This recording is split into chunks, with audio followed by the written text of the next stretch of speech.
آج کے اس درس میں حضرت یوسف علیہ السلام کے واقعہ حصے کا ذکر اس طرح کیا گیا ہے کہ جب حضرت یوسف علیہ السلام کے بھائی مصر سے کنعان پہنچ کر اور یوسف علیہ السلام کے بھائیوں نے اپنے والد محترم حضرت یعقوب علیہ السلام کے ساتھ پچھلے سارے واقعات کا تذکرہ کر کے اور وہ جو پیراہن تھی، وہ جو کرتا تھا، وہ حضرت یعقوب علیہ السلام کے چہرے اقدس میں ڈال کر اس کی بینائی جب عود آئی لوٹ کر آ گئی اور وہ ٹھیک ہو گئے، تو حضرت یوسف علیہ السلام نے رخصت کرتے ہوئے یہ کہا تھا کہ بھائی اپنے سارے اہل خانہ سب گھر والوں کو مصر میں لے کر آ جائیں۔ تو حضرت یوسف علیہ السلام کے کہنے پر بھائیوں نے جب سارا واقعہ سنایا اور سب گھر والوں کو یہاں سے روانہ کر دیا عزیز مصر کے پاس جانے کے لیے۔ جب یہ آئے اور حضرت یوسف علیہ السلام کے قریب آپ پہنچے تو حضرت یوسف علیہ السلام کو بھی علم ہوا،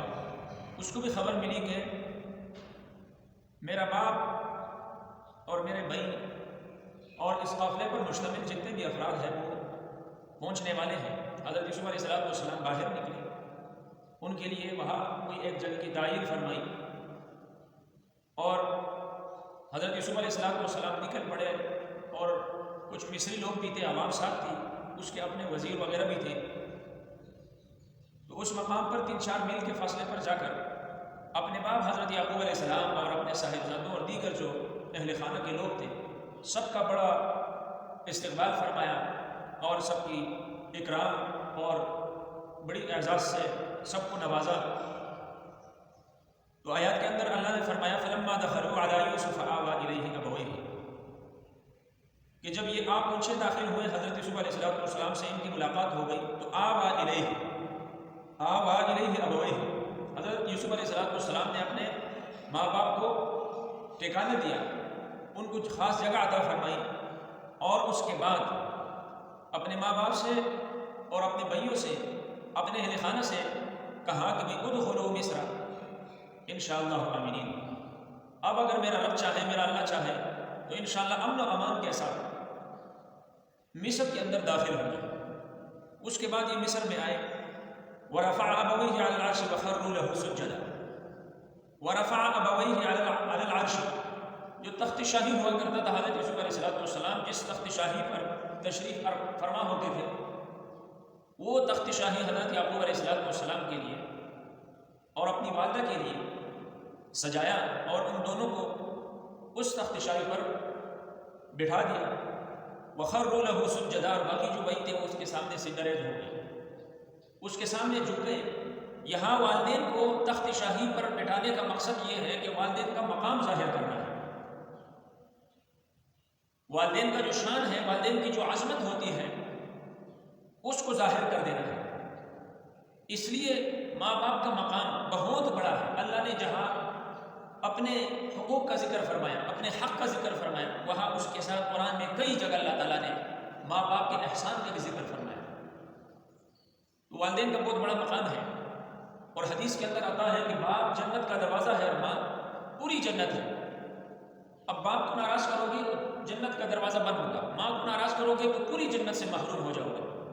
باہر کے وخروا له سجدا، اور وہی جب اس کے سامنے سجدے میں گر پڑے، جھکے، اس کے سامنے جھک گئے تو حضرت یوسف علیہ السلام کو اپنے بچپنے کا خواب یاد آیا اور اپنے باپ حضرت یعقوب علیہ السلام سے فرمانے لگے کہ وقال یا ابت ھذا تأویل رؤیایا من قبل، اے میرے ابا جان، یہ میرے وہ خواب ہے جو میں نے آج سے کئی عرصے پہلے بچپنے میں دیکھی تھی۔ قد جعلها ربی حقا، اور آج میرے رب نے اس کو سچا کر دکھلا دیا۔ وقد احسن بی، اور حضرت یوسف علیہ السلام فرمانے لگے کہ اللہ نے مجھ پر بہت بڑے احسان فرمائے ہیں۔ اذ اخرجنی من السجن، اور سب سے بڑے انعام کا تذکرہ کرتے ہوئے یوسف علیہ السلام نے فرمایا اذ اخرجنی من السجن، اللہ نے مجھے جیل سے نکالا۔ اب یہاں یہ نہیں کہا کہ اللہ نے مجھے کنویں سے نکالا، بلکہ یہ کہا کہ اللہ نے مجھے جیل سے نکالا۔ تو یہاں اکثر مفسرین فرماتے ہیں کہ کنویں سے نکلنے کا تذکرہ اس لیے یوسف علیہ السلام نے نہیں کیا کہ یہاں بھائیوں کی شرمندگی کا باعث